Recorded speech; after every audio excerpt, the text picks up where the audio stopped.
if you're looking to get into the game, if you provide a particular type of service and you want to have like a bulk, like if you're an SEO or automation, if you're doing SEO or automation or those types of things, and you want to add PPC, talk to us. If you have, if you have active clients where they're doing some level of service work and you want to take it to the next level by adding a bolt-on, or you're like, I'm sick of doing the paid ads myself. I want someone else to do it for me so I can focus on the business, not work in the business. That's kind of the other option.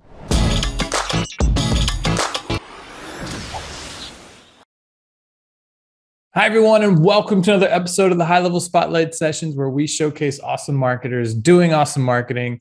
Today, I'm thrilled to be joined by Justin Rondeau. He's the president and co-owner of Invisible PPC, a white-labeled PPC provider for agencies only. Justin, my good friend, how you been?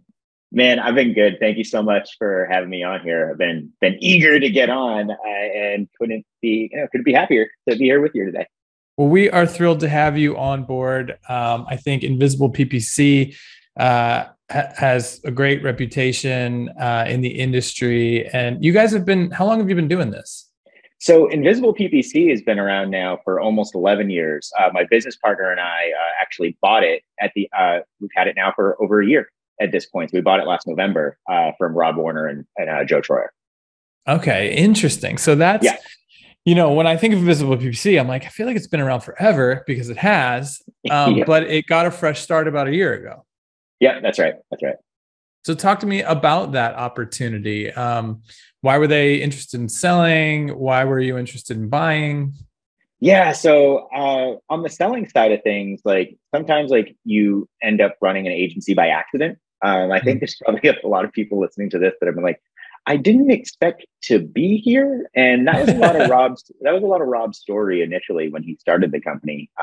He was the Google guy for a while and was at, some masterminds. And then like next thing you know, he's running an agency for agencies that's become kind of like one of the top brands like in that particular space. What ended up happening with Rob was he kind of caught what I call the SaaS bug.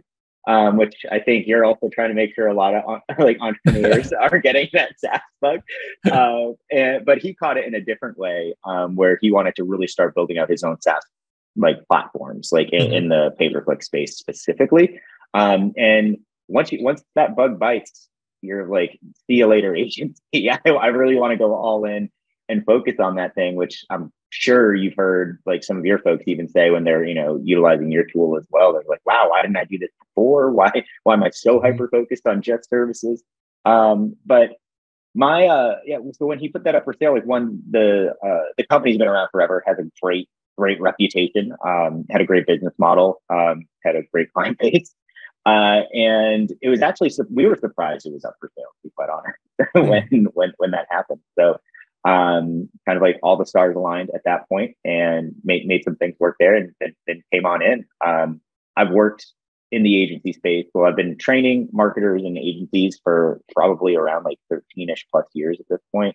And with my time spent as a digital marketer, kind of like building the certified partner program there with, some of my colleagues, obviously with, Ryan and Richard, and then like Marcus Murphy and those folks as well to build that program out. And then have always been kind of in that tangential space of like serving agencies. So it only made sense to kind of go back to my roots with this particular company. And then my business partner, Avi, he's been in the game for probably around 15 plus years at this point. He's owned a full service agency that covers, all marketing as well as levels of development as well. And so we decided, to partner up. He has a background in, just hardware development, kind of comes from big tech and that side of things. And so you get a really cool perspective from like, technical background, plus like someone who's just lived, like grew up in the digital world, specifically serving digital agencies. Yeah. So before we dive a little bit into this, I think I love you teed this up perfectly, right? Because with SaaS mode and our pro plan, we absolutely are seeing agencies say, I hear this a lot, Chase, man, we don't even do services anymore. Like we're just trying to resell software and, leave the services game to other folks, which makes a ton of sense, right? Like if you haven't been doing Google ads for a long time, it's a pretty steep learning curve. You don't want to just go out there and start telling businesses that you know what you're doing. It's a really easy way to waste somebody's money, like a lot of it, pretty Mm, quickly, right? yeah. And so we're also seeing this new influx of digital entrepreneurs that, let's say, feel really comfortable in the social media world, have a bunch of clients, and they're like, wait a minute, I could start selling them software via high level. But I know they're going to want more services than that. How's this going to work? And so, I love to encourage people that are super on board on SaaS mode to find partners like Invisible PPC, so that when a client does want to speed things up, throw gas on the fire, you can offer that and not have to send them looking for it elsewhere. Let's talk a little bit why Google specifically, when we say PPC, is gas on the fire typically. Yeah. Yeah. I mean, when you're digging into like the PPC realm, like it is truly kind of like one of the areas you have the most influence on. And it's really like, it's pay to play. It's completely pay to play. So if you're willing to put money into it, it's going to shoot results out. Whether you're happy with them or not is then the real question. But it is probably the most influenceable, like directly influenceable channels out there right now. I think the only thing that you could argue would be more so would be maybe email, but email also requires building a list and having having all those things in place. Whereas PPC, you can really dive into whether you do some major like kind of like top of funnel campaigns of people that are just searching for general inquiries, or doing like standard or like more detailed retargeting type campaigns. But there's a lot of power, a lot of control, but you can accidentally spend a lot of money because of that. So you want to make sure you know what you're doing, you're comfortable with what you're doing, or you're working with somebody who's comfortable with what they're doing, because it's can add gaps so fast. I can tell a horror story in a little bit about like how fast things can go awry, because it happens to the best of us. Not anymore for me. Okay, but such a high profile channel for customers. You can win them over with it really well, but you can also lose them very quickly, and you can lose trust very quickly if you get this thing wrong. Yeah, and to flesh that out a little bit further, it's interesting. I feel like there is kind of a natural pattern, especially with clients that have newer businesses. Mm-hmm. They tend to initially, for some reason, gravitate towards social media. They think, the quickest way for me to build this business is going to be social media. And maybe they hire somebody for a really low cost to start doing quote unquote social media marketing. Content's being produced, results aren't really happening. They start asking, okay, like this isn't working. What do we need to be doing here? And, I used to have this conversation all the time with clients is, well, Google ads will get you business now. Like you can literally buy customers if you want. The question is, how much is Google going to charge you? Right. And we don't really know until we start. And so it's an interesting tool or mechanism where it's like, you can just buy customers right now from Google. Mm-hmm. The question's going to be, are you going to see a return on that price? Yeah. And, but once you work with folks who have been doing it for a long time, specifically in the industry you're trying to do it in, you pretty much get a sense of what conversions are going to cost, right? Yeah. And I think that's a really good point. And I'm glad you brought up the social side of things versus the search side of things, because when you're doing social, you're by definition, like not by definition, but you're almost by proxy of the channel that you're on, you're interrupting somebody, right? You're interrupting somebody and getting in front of them based off of their interests or a different type of targeting. And what's worse too is people will commit to things, which is great. You'll get conversions. They're going to be top of funnel conversions. You're not going to be selling a roof on Facebook. I mean, you might get lucky every now and then and do that, but you're not going to be selling that. You're going to be doing something way more top funnel that requires nurture, which is an additional service that you can provide if you're doing that. And other levels before they get to that purchase side of things. So most of the time people are signing up for stuff on social, and the commitment's kind of like, they're not that dialed in. They're like, okay, baby picture, baby picture, baby picture. Ooh, this thing I kind of care about, baby picture, baby picture, baby picture. Whereas on search is all about the intent level. Like people are either problem or solution aware at this point, and they're just now looking for someone to do it for them or to provide them with the answer that they're putting in there. So you're getting a much higher quality level, and people that have much more of a commitment level as well when they're going through the next steps, which is what makes it so unbelievably powerful. But you again nailed it when you were teeing this one up, where it said like the cost though, you have to be careful. Like I think, what is it? Dan Kennedy always says, like, whoever can spend the most to acquire a customer wins.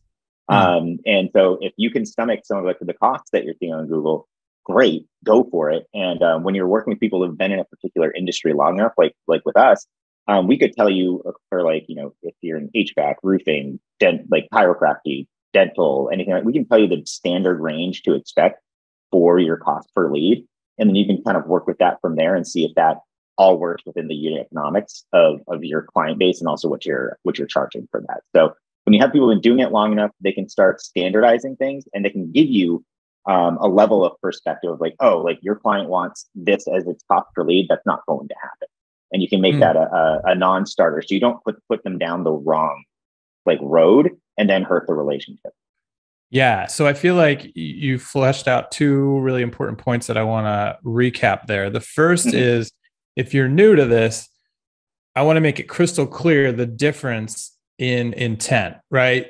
As Justin just said, if social media, right, I'm scrolling through pictures of family, friends, or whatever, and I see an ad for a discount off a new roof, right? Well, last I checked, my roof is just fine. Versus somebody whose roof is leaking, the first thing that they're going to do is Google roofer near me, and I'm ready to buy, right? So Google's going to put my client right there at the right time. And so they cost more because of that. These are people ready to buy something. And so hopefully we've made that crystal clear, like the difference that you can expect in the quality of leads between those two scenarios there. The other point I think you kind of fleshed out that I want to see if you would agree with me, and I think is a good tip for people getting into selling Google Ads. For me, I used to always try to have that conversation in a way that made it very clear that the results of this are dependent on Google, not my service, right? Like I know how to run ads and target them or whatnot, but the ultimate factor is going to be the market price from Google. So you're essentially paying us to confirm that the market price is what we anticipate it to be in a ballpark range. Yeah. And I think, it's I love how you use market price on that. I can just picture a menu. There's I think an episode of Community when they go out to dinner and he gets the market price fish or something. And he's like, what market are they shopping at? And but that is the case. I wouldn't go all the way into that, because part of the level is you're going to try to find ways to reduce that market price as much as you can. But there's so many outliers in there. And I think you need to make it clear that there's going to be fluctuations. There's going to be days CPA is looking low, days when it spikes up. There's going to be all these different things that you have to massage in there. And your level of service is going to be what provides them with, longer term consistency. So don't look at things day to day. Like don't report on things day to day, even sometimes week to week. You need to be thinking of things in terms of months and quarters when you're talking about performance there, because it's going to look very random and very off. That's because you're working within a system where the price points are fluctuating based off of demand and what the willingness is of somebody to bid on a particular keyword. Like you might have gotten in early for a particular niche, and maybe like you're in a town where a franchise hasn't quite landed in yet, and like kind of like in a particular space, whether it be HVAC or something like that, and you're just killing it. Next thing you know, some big companies come in that have larger budgets than you, that is willing to spend more than you because they know like how they can make it up on the back end, and you're going to start seeing things increase. So when you're working with solid service providers is when they start looking at this, say, okay, where's my opportunity? Where can I fight this battle? Is it an impression share battle? Is it do I need to just stand out more in terms of how I'm doing my ads to increase my click-through rate? Do I have an opportunity on my landing page to do this type of work? Like, where can I fight this battle on what front? And that's the type of service they're paying for. But knowing that like there are no guarantees when it comes to Google ads, especially when it comes to like CPAs, is something that you really, really have to dig in with and get your client to understand when you're selling it. And the other thing too is when you're working with either a partner who's been doing this long enough, give them ranges, be conservative in estimate. Always start at the most conservative, with leading into the fact of saying things along the lines like, hey, by the way, like we should be getting around here, but with no additional money spent, as we continue to improve optimizations, you should be able to see an increase in the number of leads coming in as we see the CPA drop over the next couple of months. Mm-hmm. So you want to be speaking again in terms of months, use conservative estimates, and then start like future casting what performance will look like when you start scaling and things start stabilizing. So all of those things that you just described, I feel like are the advantages that an experienced PPC agency has that just obliterate people that are new to the space. Yeah. But they require like years of experience and very hard lesson learning and all this kind of stuff. So how do you guys, being as you are a white labeled service, how do you help a newbie or newish person to the industry not mess that up in the sales stage? Are you on those calls with them? Do you train them how to have those conversations? How does that work? So we do provide like materials for that. Like, hey, here's a good sales call, a good onboarding call, like kind of template and those types of things. Mostly what we like to say is it's almost just what I said right there. We do monthly trainings as well on particular topics. We don't jump on the calls with folks, but really like our big thing is conservative estimates. Make sure you're counting your margin in when you charge, because I couldn't tell you how many people who they were new to PPC, and so when they signed a client and they wanted to work with us, they were having the client spend roughly like maybe sub $500 a month with them for just pay-per-click services.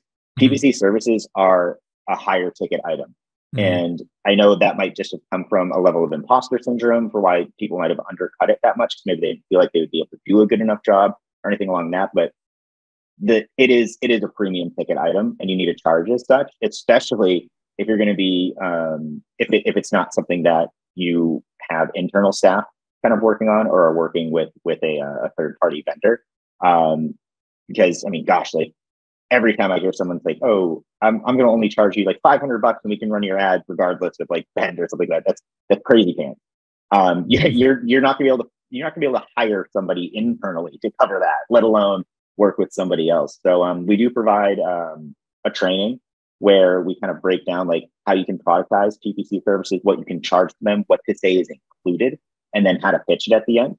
It's a free course, 33 minutes, doesn't take too much time. You can skip around. But that's been a really big game changer, I think, for the people who are getting to know us a little bit more. Now that's kind of like one of our starting entry point offers, and it's a hell of a funnel for us too, to be quite honest. But leading first to that level of education, this is what you can offer. This is how much you can charge for it. And it really starts showing them that like, okay, I don't have to get into the weeds too much on a sales call. I can just talk about this is how we do this. And you rely on the partner on the other side to take care of the work for you. You mentioned a number of $500 a month. And, it's funny because 10 years ago when, I was running an agency, we offered PPC. That was kind of the magic number that people were willing to pay. And so we would charge you $500 a month to run your ads, as long as you weren't spending more than, I think it was like $2,500 a month. And if you went above that, then we would charge you more. Now that was like a decade ago, right? So what is the kind of magic number where you want to be and go no lower these days? Yeah, I mean, bare minimum, you want to probably be charging around $1,200. Between like probably around $1,200 and $1,500 at a base. So you could do $1,200 to $1,500 up to a certain percent. There's different ways to model this one, but I'll use ours as an example. And this is how like most of our clients do it, where we say, hey, we'll charge you $490. Like we charge our end client, our agency client, $500 a month up to $5K in ad spend. After that, you'll see changes in price points. We recommend them to charge around $1,200 to $1,500. Up to $5K in ad spend, and then just kind of like follow suit. If you're not using somebody like us, a traditional thing that people will do is, hey, it's this much per month, or 15% or X% of spend, whichever is more, is what another way that people will look at it. And everybody is going to have some level of setup fees and those types of things in place as well. That's why productization like really matters. So for us, when someone sets up, when we do a full setup process with people, we charge $595 one time for that. You can charge, an agency can charge, depending on, who you're working with and what you're providing, can charge anywhere between like $1,800 and $2,500. And you can even kind of go more premium, depending on more stuff that you add in. Like for us, when we charge that price point, we're including things like landing pages, call tracking, like a dashboard, like all copy, ad designs for recart, like everything. So like when you have all that spaced out, people are like, oh, that makes sense why that costs that much, right? Sure. But yeah, that 500 mark from about a decade ago probably made a lot more sense when it was there wasn't as much to do with it. But now there's a lot more that goes into the overall management of things, the initial setups and creations. So if you don't have a client who's willing to spend at least $1,000 with you, up to a minimal amount of spend between that like kind of $3,000 to $5,000 mark, you won't have that client on PPC for long because they're not invested, right? Yeah. So that could be almost your level of gatekeeping with them. Every time I talk to folks like that are in that kind of like 500 realm, I'm just like, I want to help. How can I help you feel better about charging more for that? Because you are you're not selling the service well enough for yourself. You're not setting yourself up to win, and you're starting off on the wrong foot. Because quite frankly, like you also have to factor in, not only are they now spending on management and what to look at, they're also going to be looking at what they're spending. So you have to look at those two things. That's how they're going to justify, whether they should keep you running those ads.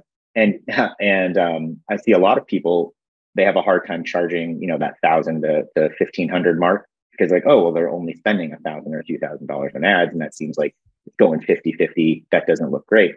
And it doesn't. You want to get them spending more out of the gate.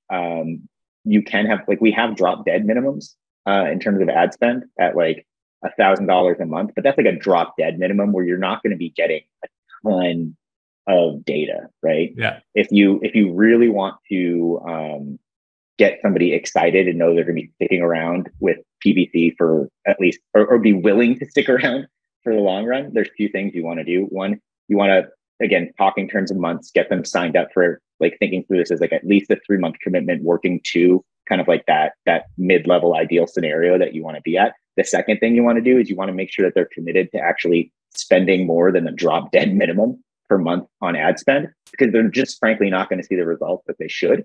And the easy way to do that is get an idea of what the average cost per click is, like for the standard keywords they're going to use, multiply that by 30, assuming like 30 clicks per day, then multiply by 30 again.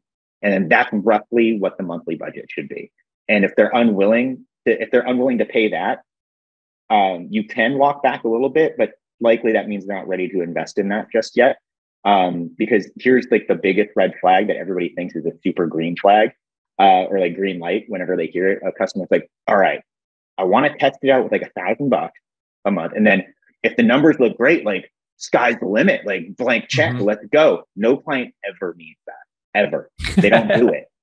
They just don't do it. Then you will not be able to hit the metrics to the point where they'd be like, let's go blank check, because they never actually meant it. They're scared, right? And rightfully so. They're like, this small business is trying to figure this thing out. So, talk through kind of options. Always use ranges in these scenarios. You can have the drop dead range, which is generally $1,000 to spend, up to kind of like that ideal of like what can get you 30 clicks a day to make sure you're getting enough data, enough clicks, and enough impressions, enough clicks, enough conversions to then let kind of Google do that thing it does, right?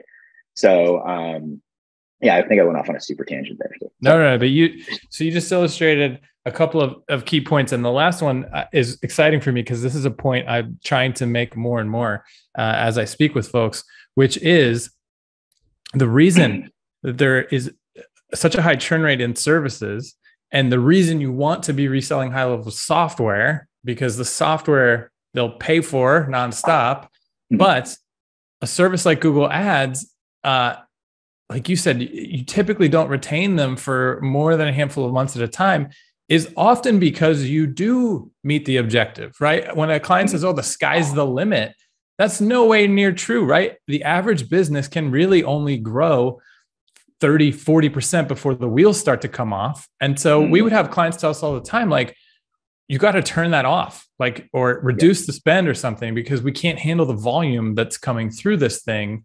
Like the numbers are good and we're happy and whatnot, but it kind of went too good. So we're going to actually stop spending on Google ads for a couple of months. And oftentimes you never hear from them again. And that was a scenario where you won, but you lost. And so that is true. Like I want people to understand that you'll lose clients because you didn't do a good enough job or because you did a great job, but they really can only grow so much, right? Not every business is ready to open a second location or, start franchising the model. And so the other point I wanted to flesh out a little bit more is if you're hearing this and these numbers are scaring you, let's talk about the other side. Like these numbers are so high because in a lot of industries, this is just tried and true. It's fish in a barrel, right? Because like you said, you do it for a while, you know what a great landing page looks like on a mobile phone.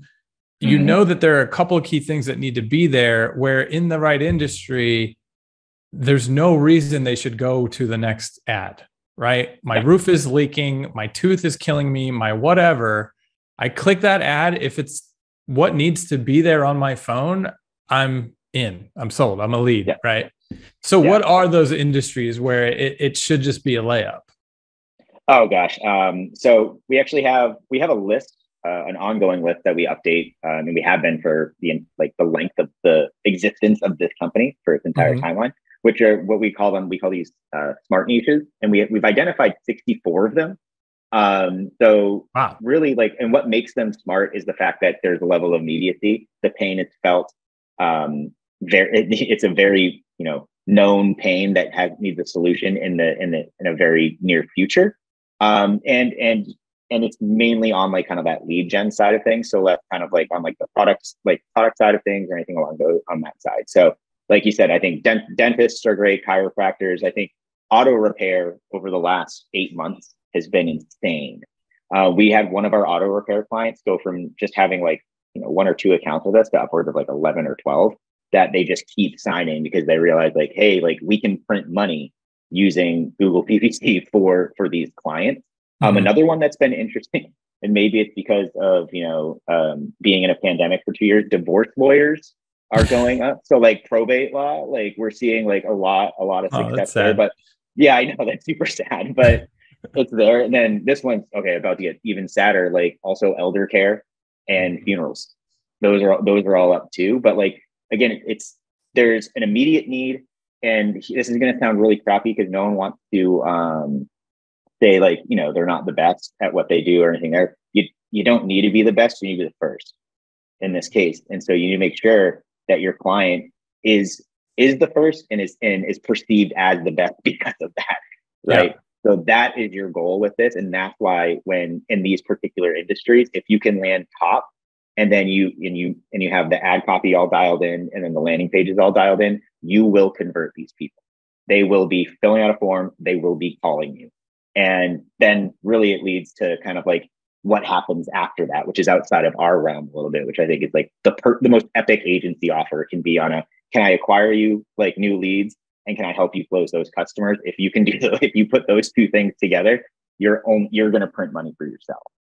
Well, that's where high level comes in, right? And this is why I think there's a very easy path to success here for a young agency entrepreneur that's just coming into this world trying to figure out, okay, should I niche, should I not? Am I going to try to sell services or just resell high level? You could, I feel like you if you partner up with somebody like you who guides me to a right industry, and I get good advice to go after businesses in smaller towns, avoid big cities.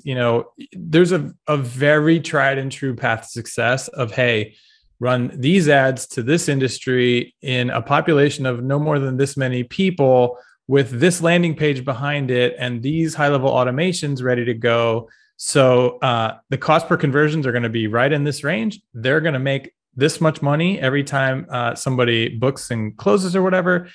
The automations are going to generate this many reviews off the back of that, which then in turn creates more business for the customer. You can really kind of turnkey success with that if you work with somebody who knows what they're doing. Yeah. No, you can ramp up really fast. And I think, and it goes like what you were saying in terms of like the other things that you can sell within high level as well. Mm-hmm. It goes back to kind of what I was talking about with when you're doing like PPC setup, like here's everything included and like why people will pay a premium at that point. Mm-hmm. It also makes us like when we provide that, and then when agencies provide that on our behalf to folks, it makes them look way more experienced. It's like, oh, they know what goes into having like a solid campaign and mm-hmm. building these things out. So now take that to the next level. Like if you're using something like high level in addition to your services, like you're able to then say, I can also provide you with X, Y, Z things here, which then just make you look like a much bigger deal, bigger agency than you might be. So I know no one wants smoke and mirrors, but it does add a level of credibility when you can be the prescriber and then not only just prescribe it, like I can also provide you those solutions, and like here's your technical solution as well as here's your service solution. Would you like to do this? We were at the point when we first found high level, because our agency was one of the first high level customers, and we implemented it right before I joined the team. We were at this beautiful spot where I could have a sales conversation and say, look, we're going to run ads. X% are going to convert right off the bat. X% are going to ask some questions. So your staff is just going to use this app that we're giving you, the white labeled high level app, to respond to these people and get them closed. And then X% are going to do nothing, but we're going to nurture them with emails and text messages for 12 months. So that's going to convert an additional amount of people over that time. And then we're sending these review requests, which in turn your customers into 2 customers or 3 at this rate. And it just becomes such a compelling pitch that when you compare that to somebody who's like, sure, I can run ads for you, it's X amount per month, right? It just was at the point where it's kind of a no-brainer. So, hopefully we were talking big numbers and that can be scary, but, hopefully if you're listening to this, that in a lot of industries, it just works really well. So yes, the numbers are bigger, but the returns are much bigger as well. Yeah. And it's important. One other thing just to like kind of keep in mind when if those numbers seem scary, it's sometimes if you undercut, actually not just sometimes, a lot of the times, if you're not charging the right amount for something in an industry where they expect to be spending more, you could expect to lose that business because they're not going, like there is a trust factor that comes with a price point, right? If you're doing like a race to the bottom and trying to be the lowest ticket option, you're going to attract likely not the greatest clients. They're going to end up being the nightmare clients in most of those cases. And then also like you might be quietly laughed out of the room in terms of them saying like, oh, like that they couldn't possibly do everything we need at that price point. So make sure like when you're picking a niche and when you're like thinking about what spaces you want to be in to contextualize the price point that you're putting together, because obviously like we know the problems with asking for too much or charging too much, but we very rarely talk about what happens when we charge too little. Do you have any campaigns off the top of your head that are just so beautiful that you're like, oh my gosh, that campaign converts at such a low cost that it literally just prints money for XYZ business? I think where we've been, and there's nothing special about it. It's just they're all just standard search campaigns. But what we've been seeing is especially like in what was it? I think it was in like water restoration and water damage and those things. Like, I mean, your like click to call campaigns, it is just money at that point. Cause anybody in that scenario is like, I need this fixed, I need this bad. And all you need to be doing is just like, anytime you put something up for those, like if you can get them on the phone, then it's over. And then that most people search, and they're not searching from a computer. You've like optimized like what the mobile experience is like, making sure you're really pushing that call. And then bam, like you got them at that point. So see, I love that you mentioned that one because click to call is beautiful, right? For a ton of industries. But then when you pair that with a missed call text back in high level, then it's like lights out, right? Because a lot of those, specifically that type of service business, I bet they miss a ton of calls, right? They're on the job, they're on the road, they're in the truck, they're like whatever. So now you start texting back people immediately if they don't get through right away. Oh my gosh, it becomes so sweet. One scenario that I wanted to paint, which was a real life scenario that I think is just beautifully executed, was at our summit, right? The day one of the summit, I leave my hotel. I'm super pumped up, ready to, dominate. I head over to the office because Celeste needed help getting some boxes to the hotel. I step and I'm vlogging, right? I'm like, I'm gonna vlog through the summit. This is gonna be fun. I step out of the hotel and I raise the tripod to start the vlog, and I throw my back out somehow. Like raising a DSLR was enough to throw. Like, I'm that old apparently. I'm like, you've got to be kidding me. So at this point, I can barely walk. I'm like, Celeste, I can't carry anything. I am screwed. And we haven't even started the summit. So what do? I pull out my phone. I'm like, chiropractor near me.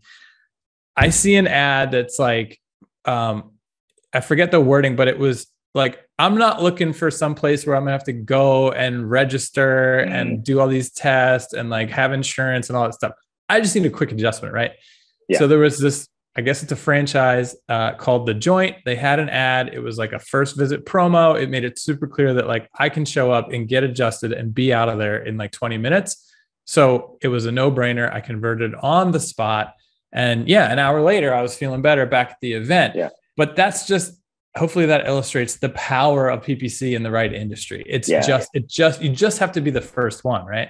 Yeah. I have another one for you too. Like I was just moving into my house in South Austin, and like, I've owned the house for quite a while, and I was just finally moving into it. And I drive up, and there is like half of a tree on my house, like just fell on it. And I'm like, oh, this is home ownership, I guess. But so I'm like, I don't know what to do. Like, I also realized like how useless I am. And I'm like, oh man, like, so let me, like for emergency tree removal. And I just did that near me. I don't think I put the near me in there. I think it's like, I just emergency tree removal, please. And all I did was started calling. I was like, whoever was first, called them, no answer. Called the next person, called the next person, called the next person. I went through 5 numbers, got no answers. The third number was the one that texted me back. And that's the one that got the business. There you go. So like, I feel like a lot of people don't believe us when we talk about the power of this called text back. They're like, what are you talking about? We answer all our calls. And I'm like, I know that you don't. Statistically, I know you miss more than half of them. Right? Yep. And I was, and like, here's the thing, like, I didn't care how much it cost. I just needed it I needed it today. And I needed it like in an hour. So whoever, I didn't even look at the bill until I signed it. And I was like, hey, here's my money. And it could have been more expensive than the other ones. I'll never know because I'm not going to go look it up, because again, I needed it right then. I needed the pain removed. And the first person to take that pain away from me got my business. So hopefully we've illustrated the point, the power, right? But also the nuance, because in certain scenarios, like I could see in a scenario like that, having something in there of like financing. It's like, oh my gosh, I have to do this right now. I know it's going to cost me a fortune. Oh, but they have financing. Boom, sold. Yeah. Like these things, these nuances that come with experience and whatnot are what changed the game and can change the price and things like that. It's kind of like the X factor. So what about the flip side? Are there industries where it's probably not going to work out with Google Ads? Yes. At least there's ones that we just don't support in general. And it's because they're harder to actually promote. One of the ones that's actually kind of funny is if you're an agency provider, like you're trying to sell your agency services, doesn't work that great, because people are like, you're going to get kind of beat out by people from branded campaigns. And then people aren't in like this emergency mode. They're more into an overall, like, I'm evaluating my options mode. And that's another thing to consider. It's like, if you're picking an industry that you think might be good for Google PPC, the question I want you to ask is like, what's their inspiration for putting the search query in them, right? And if it's not in kind of almost like buyer ready, you might want to try a different type of offering, which would be more of a lead generation offering, either on the social side, or do a lead gen piece on Google. I wouldn't do that for ads in general. I'd leave that for like my organic stuff. And I'd put money in different spots there when you have those for consideration. And then I'd be utilizing those audiences to like remarket to if they'd seen key pages. So I've seen it. So if they're in like one that I thought would be a super awesome smart niche that wasn't was actually like house painting. I was surprised about that one because I was like, oh, it seems like it fits on paper that we should be able to kill it here. And it was very feast or famine on a lot of it because you could catch some buyers then, but most people were just they were like window shopping at that point. And so like when you're in that type of feel, you need to kind of catch them on different channels because the inspiration is somewhat different. But you can match like where they are in terms of their level of intent with the thing you're offering on the channel. While I'd still avoid doing kind of like pure lead gen on Google PPC when it comes to like lead magnet lead gen, not like calls and like high intent forms. I would leave that mostly to the social side of things because that's going to be, hey, interested enough to give you my information. And then you need to make sure you have solid automation on the back end as well as connecting those data points to Google remarketing as well. Yeah, that's a great point. I mean, there's a lot of nuance like this, right? Like I was just an example of, we used to work with a lot of med spas, and it kind of took us a while to realize that they all wanted to sell these high ticket body sculpting packages, but yet the low cost ads were for Botox. And it was like, well, we can generate you all these really cheap Botox leads, but after a while, they're like, this isn't working out. Like they're not spending enough money and they're super high volume. So it's like flooding my staff.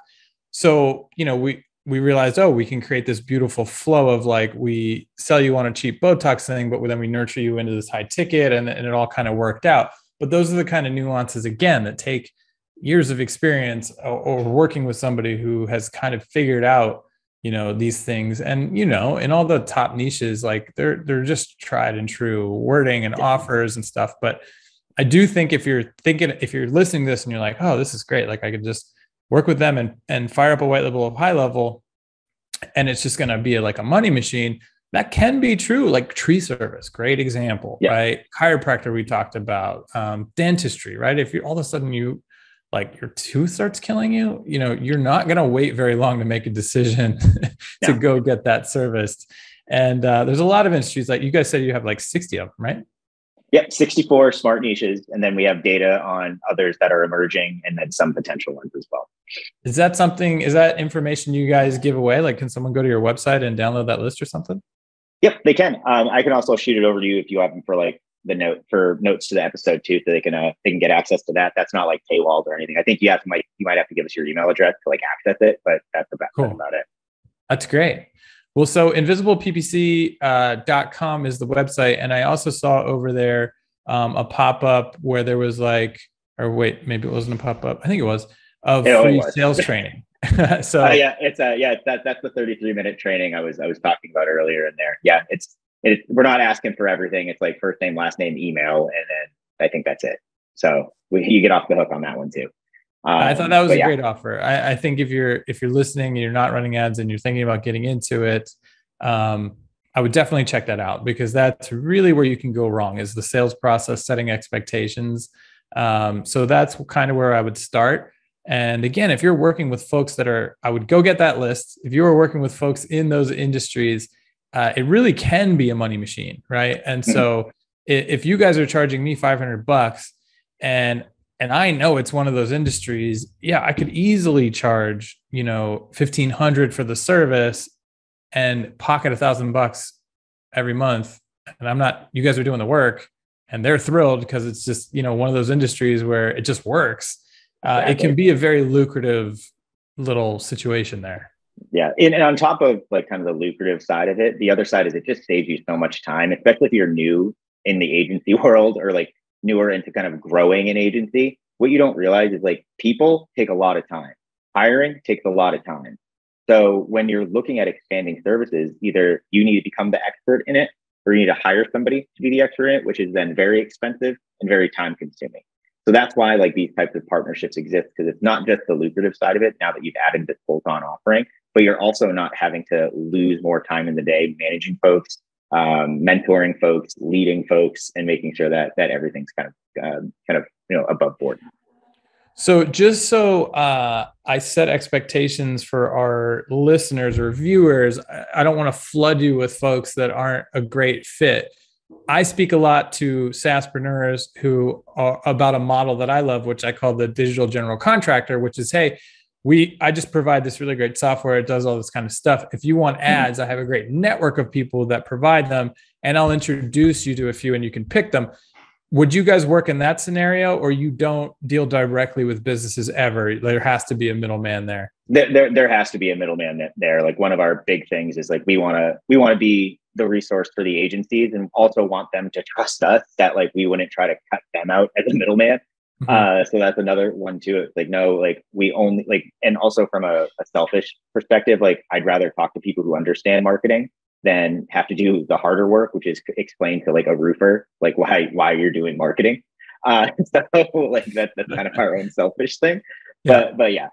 So if they're looking for, if you're looking to get into the game, if you provide a particular type of service and you want to have like a bulk, like if you're an SEO or automation, if you're doing SEO or automation or those types of things, and you want to add PPC, talk to us. If you have, if you have active clients where they're doing some level of service work and you want to take it to the next level by adding a bolt-on, or you're like, I'm sick of doing the paid ads myself, I want someone else to do it for me so I can focus on the business, not work in the business. That's kind of the other option too there.